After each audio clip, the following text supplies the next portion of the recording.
Yo, what's up, sports fans? Gomes here. For once, back again on another video. Today we are going to be playing a game whose new realistic ball physics feature revolutionized the MLB The Show license and is likely going to be the reason for me developing hemorrhoids in later years. MLB The Show 17. And this is, I think, going to be the end of a long love-hate relationship with this game. Because if you don't know, the servers in a few months are going to be shut off just as they were months past for MLB The Show 16, so online support's going to get cut. You can still play retro mode, though, which I'm sure is what you really shelled out the $60 for anyway. So as always, slap a like down below, subscribe on the button, very close to the like button, and let's get in this shit. So, here we go. Greeted by Ken Griffey Jr. in the middle. The legend cover. Could we get another legend cover, perhaps? MLB The Show. Maybe something to think about. Do note, this is actually the last time that these menus changed one iota. Otherwise, they've been the same copy, cookie cutter paste bullshit from, MLB 18 and on. Again, could we get some uniqueness there? Could we get a change? And here we go. Back in the old stomping grounds of Diamond Dynasty. I think I really did underappreciate the content and really everything with MLB The Show 17. Knowing in hindsight the splooge stain of a pathetic excuse of a baseball experience that MLB The Show 18 turned out to be, MLB 17 really wasn't half bad. Give a team a gander. I remember some of this. I still stick to this. I just loved how the finest cards looked. I still like how they do it each and every year, but it just kind of had a Christmas theme because these finest cards came out right around Christmas and January time. It doesn't look like I had the most beefiest squad, but we do have, of course, Seismic Schmeat roaming at first base. Now, my team used to be quite better, but the thing about these earlier games, same thing worked for MLB 16, is they let you just quick sell fucking everything. If it was on your team, you could quick sell that bad boy for 1,000 or 5,000 stubs for a diamond card, and dumb people like me would take up that deal, would consider it a bargain, and would quick sell these diamond cards. To be fair, I didn't really anticipate me making a return to this game, but a lot of different cards that I used to have, but no longer do. And of course, how could one forget? Pepe Alazar. Perhaps the most polarizing figure in the MLB The Show manga. He 99 on everything. This is before the cap went up to 125, so he did everything as good as one could. Switch hitter to this is basically a create a player on even more steroids than they are already taking. I'm not sure if I would want them to bring this back, but hey, him and Joe Random, they are forever immortalized in MLB The Show 17. A lot of things I thought they did well, a lot of things I thought they didn't do quite well with content. This one particularly confused me. To get cards like this, you had to randomly roll them in the daily challenges, in the daily missions. Otherwise, you just wouldn't get those cards. That was the only way to get them. Pure RNG of obtaining a mission to get a card. Not sure why they decided to go down that route, but thank God they rethought that process over time. Of course, there was the Diamond program, which was essentially the Ken Griffey Jr. program until they dropped a second 99 Ken Griffey Jr. This was pretty interesting as well. I thought it was a cool way to do it. Just a lot of different avenues. I think you had to do about all of this to get Ken Griffey Jr. Which you gotta know, if you were to put it into the spectacles of actually playing this game as it's live, it was quite the sight to see. Great card art, of course, but I'm sure nowadays there'd be a lot more complaints about a card of this stature, contact against lefties in particular, but of course, great diamond fielding, 92 arm, 80 speed, hard to complain otherwise, but like I said, they did release I guess it's up for debate which one is better. Then the Dynasty program, a lot of cool cards. I actually was a pretty big fan of this, although I did not make too much progress. Did not stick around too long for this game, unfortunately. Cowardkin Jr., Bob Feather, Miguel Cabrera, ever since he's not gotten a competitive card since. Jackie Robinson, and of course the unknown reward would be 52 overall Joe Random. So quite the banger to end out a lengthy grind of a program, but of course that led to Pepe, Alazar, then a lot of different programs. Looking back at it, a lot of the stuff really came out slow. As you see, I had a guy like Roy Oswalt, but I quick sold him. I'm not sure. It definitely is more frequent content now, obviously. But I don't know. There was something unique about MLB The Show 17 that we haven't really gotten since that really kind of drew me in. And then, of course, we got the postseason programs. First year that they did live content for that. Tim Lincecum would love to see the Freak coming back. I'm trying to steal his haircut. Then, of course, Finest, led by the Houston Astros champions of MLB 17, huh? But perhaps that's enough rambling. I think we're going to do just like we did with MLB 18 a few days ago. We're going to open some packs and hopefully, one might think, add some of these cards to the team to play a game. What do we got here? 20 packs for 15K. Not a bad deal. I'll take you up on that bargain. And 12K left. Balling is a habit. I remember these were an actual scam in this year. And I guess, well, it's the mix set thing that they did back here again. So we're going to basically have to open 2 packs to get the contents of 1. I believe that's the case. So let's open it up. I hardly find this intuitive. There had to have been a better way. Is that really what was being tossed around in the developer room?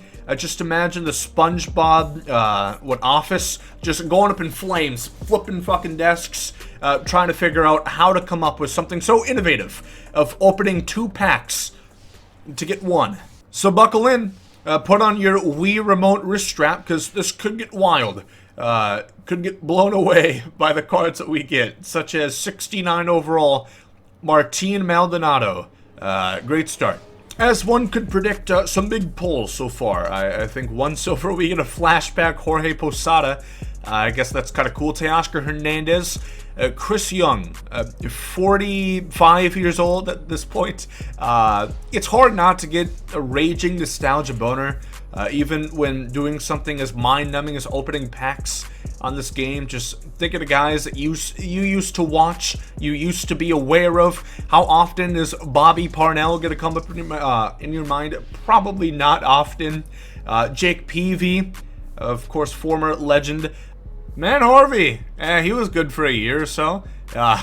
Okay, big pull right there. Yeah, can't say there's much in the way of gonna be adding new cards to the team. Something tells me it's gonna look awfully fucking similar to how you saw it in the first frame. Here we go. Supposedly the big one.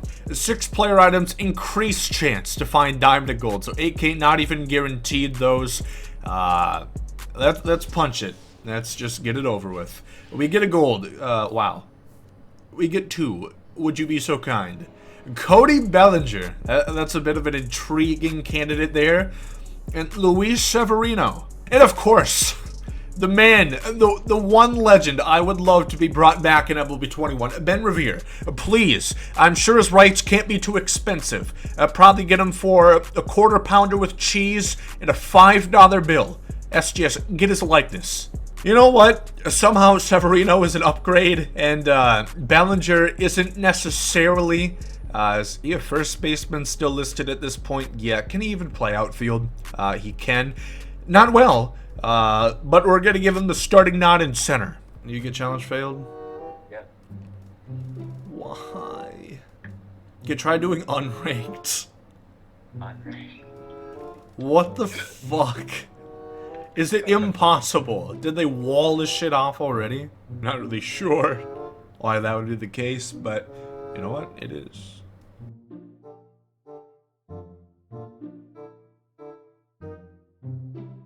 Well, as unfortunate as this is to say, I have been searching for a match for over an hour.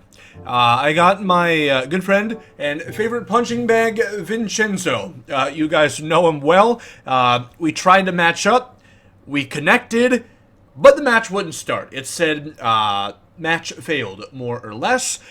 So I don't know if the servers actually do work or not. Then again, when this game was still kicking, when this was the newest MLB The Show game, arguable if the servers even fucking worked at that point. So, unfortunately, it would appears we're not going to be able to play online.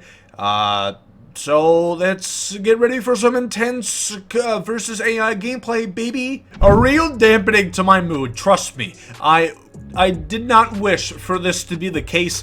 We tried everything. We matched up in ranked, in play versus friends, in events, but to no avail. The game never did start, so we're gonna have to face off against the rightful defenders of the throne for this one. We don't get our best pitcher again. Something which I don't really get. Back in the day, they didn't let you pick your starting pitcher. Finally, they came to their senses on that one. We are pitching you Darvish for this one, as Cameron Maben's gonna fly out. Holy Lord, okay. I forgot how different these games truly are. It's not as animation-based for defense as the newer games are, which you can debate whether or not that's a good thing. For a case like that, I would not have been particularly happy if the ball would have went to the wall and he would have got an inside the park home run on that kind of hit. It's a nasty curveball against you, Darvish. It's kind of hard to get excited about that against literal robots, but I'll pump my fist in the air for that one. Yeah. Here he is, the MVP. Altuve rockets that one. But the known great defender, JD Martinez, is going to roam over. I forget what difficulty this is even set to. This Jose Ramirez is going to line this one. It's going to get to the warning track there. And again, the hitting feels pretty similar, more or less, to how it is now, again, because this is with the new ball physics, which to this day I'm still not a big fan of, but here we have Giancarlo Stanton. Maybe that's going to change my mind on how much I like the ball physics. Schedule a consultation with your gynecologist because I'm coming inside. Of course, the true menace. The biggest issue with this game was the just late be great meta that made famous in MLB The Show 17. So once we get back up to the dish, we're gonna try that out. We're gonna try to be just late, because that's, truth be told, really what you were aiming for. That was the goal. That was the perfect in a sense. Batting stance as well, noticeably different, as we get a good swing on that one. Give it a ride. It's not gonna fall. Well, it does fall, just not on the right side of the fence, unfortunately. I guess I kind of forgot. Darvish against the Astros, a bit of a rematch that didn't go too well in Yu's favor the first time. Do want to note, this is obviously on the PS5, and much like MLB 18, it feels exceptionally smooth. I also kind of think MLB 17 was... That's a bit of an egregious call, Blue. Yeah, you got something to go home towards? Is your wife going to put whipped cream on her titties? You're going to lick it off? Do you have that to look forward to? Because that's fucking horrendous. As I was saying before, rudely interrupted by Mr. Magoo back there, I always thought MLB 17 looked really good. It was the first year they seemed to actually care about graphics, so I'll throw this up there, and it's noticeable. But they killed it graphically. I think there's a reason why pretty much nothing has changed since then, from MLB 17 to now on MLB 20. Hope to God something changes for MLB 21, so we get better graphics, as Seismic Schmeat is get a nice double. Probably my favorite card of MLB 17, this Hanley Ramirez. I was so happy when they brought him back. Oh, just late be great, baby. The meta in the making is going to get us another run there. Oh, Giancarlo, the cards are all laid out on the table for you. Holy fuck. Call that ball Frankie Lindor, because it's not coming back. That was crushed out to the scoreboard. Yeah, Yeah, Verlander smiling cheek to cheek, grinning, giving up his typical home run, serving him up. And you know what? I think that's going to do it. We're winning 6-0. So the age-old question, if the Albuquerque Fighting Fish face the cheating Astros, would they still prevail? It doesn't seem so. So that is unfortunate. I did not wish it to be this way, obviously. I tried my damnedest. It just won't happen. The servers are just as well off at this point. I still think you guys should try it if you have the game. Just download it. Hopefully you have somewhat good internet connections. So you're not going to waste a day of your life doing this. Maybe don't do it then. But who knows? Maybe you're going to get luckier than I. Would have loved to play it online, but I guess not. Maybe in a stream at some point. But if you guys did enjoy this one, leave a like down below. Thank you for watching. I'm going to quit. I'm going to stop recording now, right? That sound good? Okay, I'm really going to do it. I'm going to hit the button.